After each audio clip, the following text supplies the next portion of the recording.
Have you ever wondered how FBI hostage negotiators get people to do what they want? Today, I'm going to reveal 12 powerful communication tactics from former FBI negotiator Chris Voss that will change every conversation you have, whether it's with your boss, your kids, or even that customer service rep who keeps saying no. Hey everyone, welcome back to the 12 Ways channel. I'm Alex, and today we're learning techniques that will transform your communication forever. Chris Voss's methods are game changers. By the end, you'll have 12 powerful FBI-backed tactics to get more of what you want while making others feel like they've won too. Tactic number 1, the power of no. One of Chris Voss's most counterintuitive techniques is flipping your questions to get a no answer instead of a yes. Here's why this works. According to Voss, when somebody says no, something happens to them. The person who utters the word no feels safe and protected. Think about it. We've all been trapped by the yes momentum technique where someone leads you down a path to a commitment you didn't want. How do you apply this? Instead of asking, do you have a few minutes to talk, flip it to, is now a bad time to talk? Here are some more examples. Instead of, would you like to hear my idea? Try, would you be against hearing a new approach?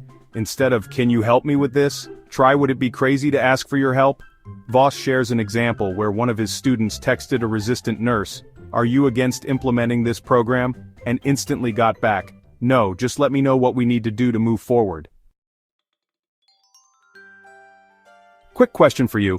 Have you ever noticed how children instinctively say no to everything, even when it's their favorite food?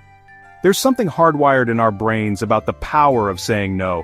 It's how we protect our autonomy. If you're getting value from this so far, hit that like button and subscribe, because we're just getting started. Tactic number 2, the accusation audit. This is one of my favorite techniques. An accusation audit is when you proactively address all the negative thoughts the other person might have about you or your request. As Voss explains, think of yourself as an accountant who's going to do an audit of the negative thoughts the other side might be harboring against you. Why does this work? Because labeling and identifying a negative diffuses it. There's actual brain science that backs this up. But here's the critical part.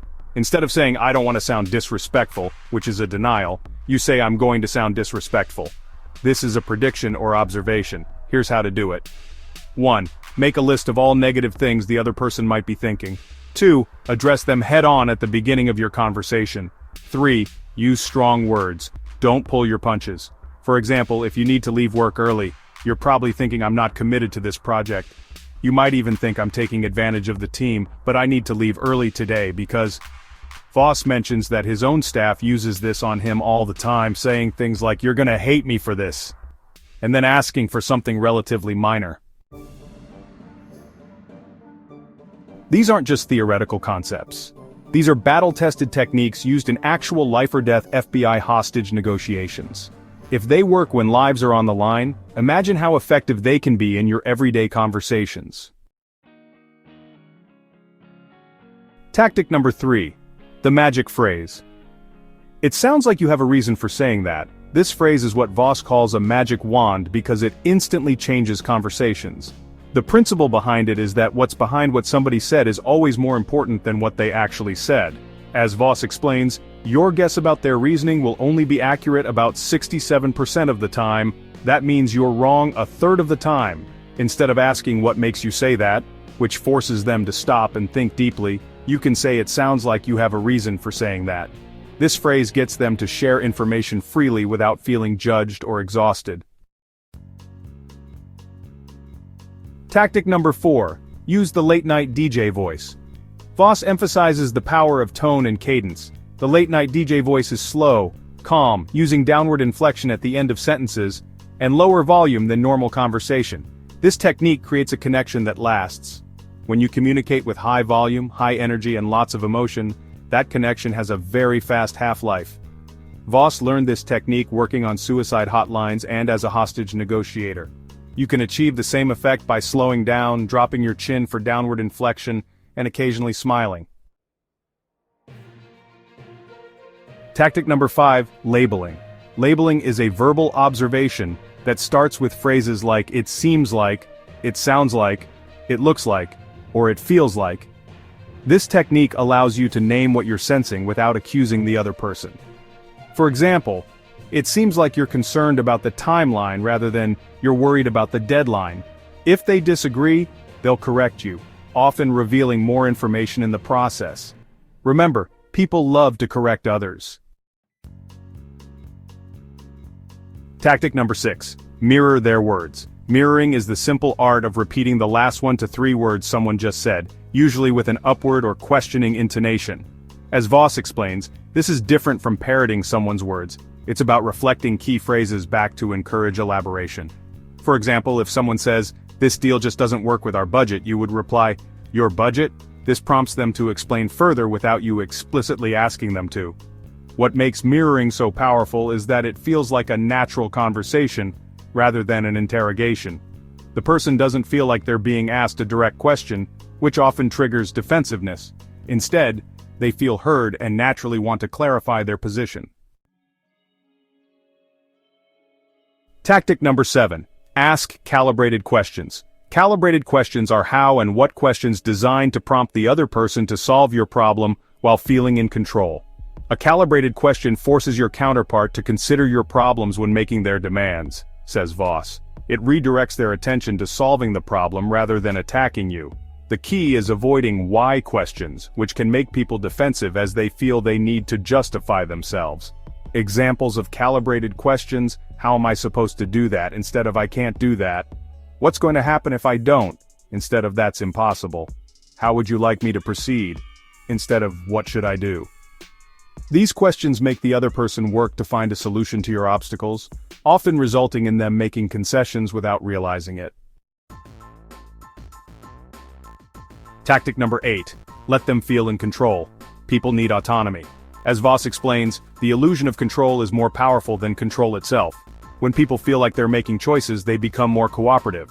Ways to create this illusion: offer options that all work for you. Would you prefer to meet Tuesday or Thursday, rather than when are you free? Ask for their expertise. How would you handle this situation? Let them set parameters. Within what time frame would this work for you? This approach satisfies their psychological need for autonomy while keeping the conversation within boundaries that work for you. Voss emphasizes that this isn't manipulation, it's understanding human psychology to create better outcomes for everyone. Tactic number 9. Create tactical empathy. Tactical empathy goes beyond traditional empathy. It's actively demonstrating your understanding of the other person's perspective as a tool to advance negotiation. Tactical empathy is understanding the feelings and mindset of another in the moment, and also hearing what is behind those feelings, so you increase your influence, Voss explains. This involves active listening for emotional cues, acknowledging those emotions without judgment, verbalizing your understanding of their perspective. For example, if someone is frustrated about a deadline, tactical empathy might sound like, "It seems like you're under a lot of pressure with these timelines. That must be incredibly stressful to manage." This approach builds trust rapidly because people rarely feel truly understood in conversations. When you demonstrate that understanding, you create an instant connection.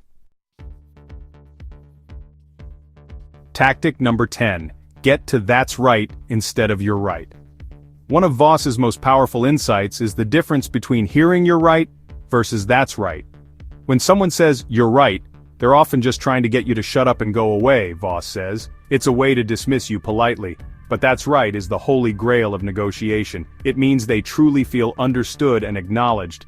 This creates a psychological breakthrough moment where they become more open to your perspective.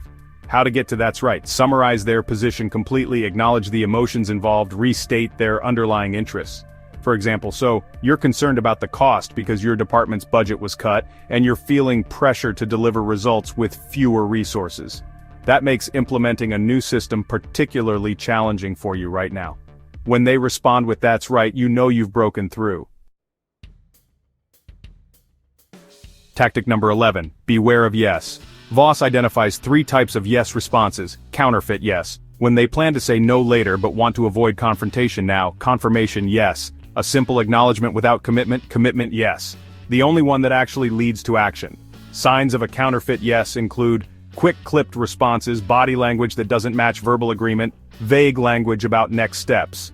To avoid being trapped by fake agreement, Voss recommends asking implementation questions right after getting a yes. How will we put this into practice? Or, When exactly will this happen? Tactic 12. Handle passive-aggressive people. Voss has a practical approach to dealing with passive-aggressive behavior, which he first evaluates with a crucial question. Do I have to deal with this person? If you do need to interact with them, Voss recommends, use direct labeling. It feels like you're dragging your feet here. When they use the classic passive-aggressive response, what do you want me to do, after you've already told them, respond with, it sounds to me like what I just said was confusing. Stay calm with your late-night DJ voice, which prevents them from feeding off your frustration. Voss explains that passive-aggressive people often try to exhaust you emotionally. By remaining calm and repeatedly labeling the behavior, you short-circuit their strategy. The most powerful response is often, it seems like there's something else going on here. What am I missing? This invites them to be direct without accusing them of being difficult. Let's review the powerful tactics we've covered. Flip questions to get no, instead of yes. Use the accusation audit to disarm negative thoughts. Say it sounds like you have a reason for saying that. Use the late-night DJ voice for deeper connection. Apply labeling to identify what you're sensing. Mirror their words to encourage elaboration. Ask calibrated questions that give them control while solving your problem. Let them feel in control through structured choices. Deploy tactical empathy to build trust. Work toward that's right instead of you're right. Recognize the 3 kinds of yes responses. Handle passive-aggressive behavior strategically. These tactics have transformed my life, and I believe they can do the same for you. I'd love to know which of these 12 techniques you found most valuable. Drop a comment below with the number of the tactic you're going to try first. And if you've already used any of these, share your experience. If you found this helpful, please hit that like button. It really supports the channel. And don't forget to subscribe and hit the notification bell so you don't miss our next video on advanced communication tactics. Before I go, here's a final thought from Chris Voss. For those who negotiate, who see negotiation as a battle, it's the voices in their head that overwhelm them. The biggest obstacle isn't the other person. It's your own anxiety and assumptions. Before your next conversation, quiet those voices. Remember these techniques, approach with confidence, and watch your communication transform. Thanks for watching, and I'll see you in the next video on advanced FBI negotiation techniques. Until then, keep communicating like an FBI negotiator.